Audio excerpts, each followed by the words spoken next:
बोलिए गणपति महाराज की जय। बोलिए संकट चतुर्दशी मैया की जय। सभी भक्तों को ओम गंग गणपतये नमः। आज का विषय है संकट चतुर्दशी व्रत के विषय में। कृपया सभी इस कथा को ध्यान से सुने। वक्रतुंड महाकाय सूर्यकोटि समप्रभा निर्विघ्नं कुरु मे देव सर्वकार्येषु सर्वदा। जय श्री गणेश। पार्वती पते हर हर महादेव। प्रिय भक्तगणों, आज आप श्रवण करेंगे तिल चौथ की पावन पौराणिक दुर्लभ कथा, जिसे तिल चौथ, गणेश चौथ, तिलकुटा चौथ, संकट चौथ भी कहते हैं। प्रिय भक्तगणों, तिल चौथ का व्रत माघ माह के कृष्ण पक्ष की चतुर्थी तिथि पर किया जाता है। धार्मिक मान्यता है कि इस व्रत को करने से जीवन के सारे संकट दूर हो जाते हैं और सभी मनोकामनाएं भी पूर्ण होती हैं। इसकी विशेष महत्व है। इस दिन माताएं अपने संतान पुत्रों की लंबी आयु तथा उनके खुशहाल जीवन तथा धन पुत्र प्राप्ति के लिए यह तिल चौथ का व्रत रखती हैं। इस दिन गणेश जी की पूजा की जाती है। पुराणों के अनुसार इस माघ माह के चतुर्थी के दिन श्री गणेश भगवान का जन्म हुआ था और 33 कोटि देवी देवताओं का आशीर्वाद भी उन्हें प्राप्त हुआ था। मान्यता है कि यदि व्यक्ति पूरे वर्ष चतुर्थी व्रत को नहीं कर पाते हैं, तो वे यदि माघी चतुर्थी का व्रत कर लें तो वर्ष भर की चतुर्थी व्रत का फल प्राप्त होता है। और इस दिन गणेश चौथ की कथा सुनने अथवा पढ़ने का विशेष महत्व माना जाता है। प्रिय भक्तगणों, कहा जाता है कि इस व्रत को करने वालों को इस कथा को अवश्य ही सुनना चाहिए, तभी यह व्रत का पूर्ण फल मिलता है। प्रिय भक्तगणों, श्री गणेश भगवान का ध्यान करते हुए कथा का रसपान करते हैं और आप अपने श्रद्धा से वीडियो को एक लाइक जरूर करिएगा। ओम गं गणपते नमः। किसी नगर में एक बुढ़िया माई रहा करती थी। उनका एक बेटा था। बुढ़िया माई 12 मासी गणेश चौथ का व्रत किया करती थी। वह बुढ़िया माई हर चौथ के व्रत में शहर जाकर अपनी आर्थिक स्थिति के अनुसार बनिए की दुकान से थोड़ा सा घी, गुड़ और तिल घर लाती थी और 4 लड्डू बनाती थी। 4 लड्डुओं में से वह बूढ़ी माई एक से पूजा करती थी, एक लड्डू हथकार के लिए निकालती थी, एक से वह चंद्रमा के दर्शन करके स्वयं खा लेती थी और एक अपने बेटे के लिए रख देती थी। एक बार की बात है, उनका बेटा अपनी ताई अर्थात अपनी बड़ी माँ से मिलने के लिए अपनी ताई के घर पहुंचा तो उसने देखा कि उसकी बड़ी माँ ने माघ चौथ का व्रत रखा हुआ था। उत्सुकता से लड़के ने पूछा कि ताई जी, मेरी माँ तो 12 चौथ का व्रत करती है। इस पर उसकी ताई ने बोला कि तेरी माँ तो तेरी कमाई खाने के लिए ये व्रत रखती है। लड़के ने सोचा कि ताई सच कह रही है, वह बुढ़िया लड्डू खाने के लिए व्रत रखती है। लड़के के दिमाग में नकारात्मक विचार घर कर गए। अब वह लड़का घर आता है। जब घर आता है तो उसने देखा कि उसकी माँ तो तिल का लड्डू बना रही है। तो उसने, मेरी माँ तो लड्डू खाने के लिए ही व्रत रखती है, ये झूठ मूठ का व्रत रखती है। घर आकर लड़के ने अपनी माँ से बोला कि माँ, मैं शहर जा रहा हूँ कमाने के लिए। यहाँ जब कमाता हूँ तो तुम मेरी सारी कमाई खा लेती हो। इस पर माँ ने उसे बहुत समझाया और उसे शहर जाने से मना भी किया। उस बूढ़ी माँ के लाख मनाने पर भी वह नहीं माना। इसलिए उसकी माँ ने साथ ले जाने के लिए उस तिल के लड्डू को दे दिया और कहा, बेटा, यह तिल का लड्डू मुसीबत में तुम्हारे काम आएंगे, तो तू चौथ माता का, गणेश भगवान का ध्यान करके तिल के लड्डू को अपने हाथ में लेकर चौथ माता, गणेश भगवान का ध्यान करना, तेरे ऊपर आए सभी संकट टल जाएंगे। लड़के ने कहा, माँ, ठीक है, यदि तू सच्चा व्रत करती है तो मेरे ऊपर आया सभी संकट टल जाएगा, यदि नहीं तो मैं संकट में फंस जाऊंगा। अब लड़का अपनी माँ की बात मानकर उस तिल के लड्डू को अपने साथ ले लेता है। शहर जाते समय रास्ते में एक बूढ़ी माँ दिखी। लड़के ने ध्यान से देखा कि बुढ़िया रोती हुई जा रही थी और पुए बनाती जा रही थी। वह रो भी रही थी और पुए भी बना रही थी। लड़के ने पास जाकर उस बुढ़िया माई से उसके रोने का कारण पूछा। बूढ़ी माँ ने जवाब दिया कि बेटा, इस नगर की पहाड़ी पर एक बहुत बड़ा राक्षस रहता है। पहले तो वह खाने के लिए इस नगर के लोगों को मार दिया करता था। वह लोगों को मारकर खा जाता था। उसके इस अत्याचार को रोकने के लिए नगर में एक व्यवस्था की गई कि हर घर से एक आदमी को दैत्य के पास भेजा जाएगा। और आज मेरे बेटे की बारी है, इसीलिए रो रही हूँ और उसी के लिए पुए बना रही हूँ। उस लड़के ने कहा, हे माँ, तुम ये खीर पुए मुझे खिला दो। मैं तुम्हारे बेटे की जगह उस राक्षस के पास चला जाऊंगा। बूढ़ी माँ ने लड़के की बात स्वीकार कर ली।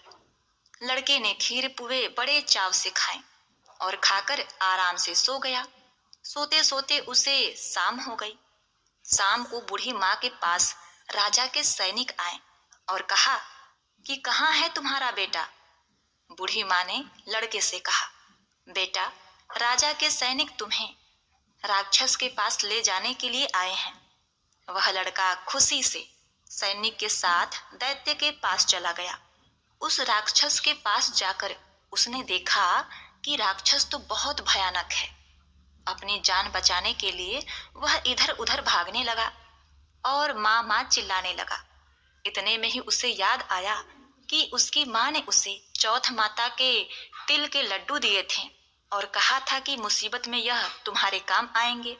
उस लड़के ने चौथ माता के वह तिल के लड्डू निकाले और उसे राक्षस के सामने रख कर कहने लगा, हे चौथ माता, हे गणेश भगवान, अगर मेरी माँ सच्चे दिल से मेरी सलामती के लिए व्रत रखती है तो राक्षस का सर कटकर जमीन पर गिर जाए।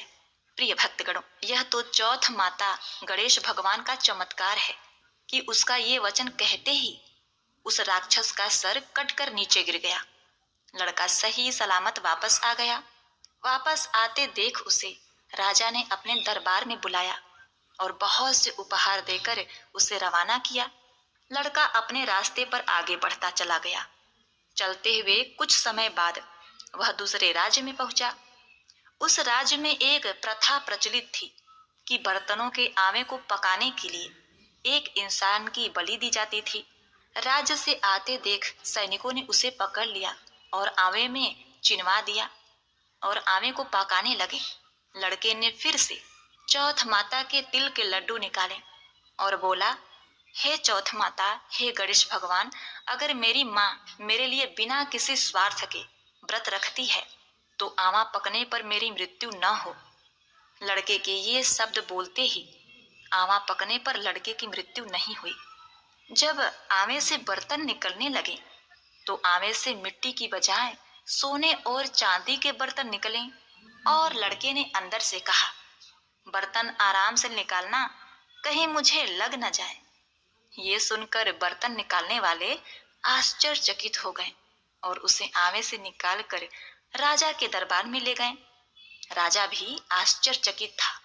राजा ने लड़के से पूछा, अच्छा बताओ, आखिर तुम इस आवे से जिंदा कैसे बच गए? लड़के ने जवाब दिया कि मेरी माँ मेरे लिए चौथ के 12 महीने व्रत रखती है, इसलिए चौथ माता की कृपा से, गणेश भगवान की आशीर्वाद से मैं इस आवे से सही सलामत वापस निकल आया हूँ। अब देखिए, राजा को लड़के की बात पर यकीन नहीं हो रहा था, इसीलिए राजा अपनी आंखों से चौथ माता गणेश भगवान का चमत्कार देखना चाहता था। इसलिए राजा ने चांदी की सुराही मंगवाई और लड़के से कहा, अगर तुम सच बोल रहे हो तो सुराही की नली से निकल कर दिखाओ। प्रिय भक्तगणों, उस लड़के ने देखा कि एक भंवरा सुराही के मुख से बाहर निकला है। लड़के ने चौथ माता का नाम लेकर आंखें बंद करके उस तिल के लड्डू को हाथ में लेकर कहा, हे चौथ माता, हे गणेश भगवान, अगर मेरी माँ तुम्हारे 12 महीने के व्रत रखती है, उसने सच्चे मन से गणेश चौथ, तिल चौथ का व्रत किया है, तो मैं भंवरा बनकर सुराही के मुंह से बाहर निकल आऊं। देखते ही देखते राजा की आंखों के सामने वो लड़का भंवरा बन गया और सुराही के मुख से बाहर निकल गया। राजा ने यह चमत्कार देखा और आश्चर्यचकित हो गया और राजा बहुत खुश हुआ। राजा इतना खुश हुआ कि राजा ने अपनी पुत्री की शादी उस लड़के से कर दी। पूरे नगर में राजा ने प्रचार करवा दिया कि नगर की सारी महिलाएं चौथ माता का व्रत करना आरंभ कर दे। कुछ समय बीत जाने के बाद लड़के को अपनी माँ की याद आई कि मेरी माँ तो बिना किसी स्वार्थ के मेरी सही सलामती के लिए व्रत रखती थी और मैंने किसी अन्य के कहने पर अपनी माँ को गलत समझ लिया। चौथ माता के आशीर्वाद से, गणेश भगवान के अनुकंपा से अभी तक सही सलामत हूँ। इस कारण लड़के ने राजा से अपने नगर जाने की इच्छा प्रकट की।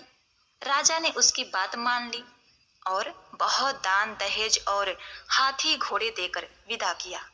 लड़के के कई दिन की यात्रा के बाद वह अपने घर पहुंचा। जिस दिन वह घर पहुंचा उस दिन चौथ का दिन था। लड़का उसी बनिए की दुकान में गया जहां उसकी माँ हर चौथ को आती थी।